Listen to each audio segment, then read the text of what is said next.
চাষের প্রস্তুতির জন্য জমিতে মাটি খুঁড়ছিলেন দুই কৃষক। হঠাৎ কোদালের আঘাতে উঠে আসে একটি সিরামিকের পাতিল। ভেতরের দৃশ্য দেখে চোখ কপালে ওঠে তাদের। পাতিলটি ভর্তি ছিল অদ্ভুত এক গুপ্তধনে। এই ঘটনাটি ঘটেছে পোল্যান্ডের বাকুয়েক উইকি এলাকায়।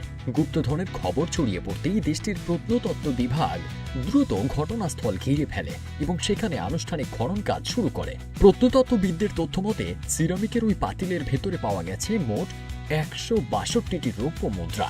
বিশেষজ্ঞরা জানিয়েছেন মুদ্রাগুলো ১৬৬০ থেকে ১৬৮০ সালের মধ্যে প্রচলিত ছিল। এগুলো কোনো প্রতীকী বা আনুষ্ঠানিক বস্তু নয়, বরং সে সময়ের দৈনন্দিন লেনদেনে ব্যবহৃত কার্যকর মুদ্রা। শুধু মুদ্রাই নয়, পাতিলের আশপাশ থেকে আরও কিছু ঐতিহাসিক নিদর্শন উদ্ধার করা হয়েছে।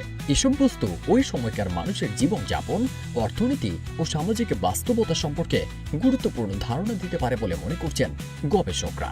হঠাৎ এই আবিষ্কার দুই কৃষকের সাধারণ জীবনে যেমন আলোড়ন তুলেছে, তেমনি পোল্যান্ডের ইতিহাস ও প্রত্নতাত্ত্বিক গবেষণায়ও নতুন মাত্রা যোগ করবে বলে ধারণা করা হচ্ছে।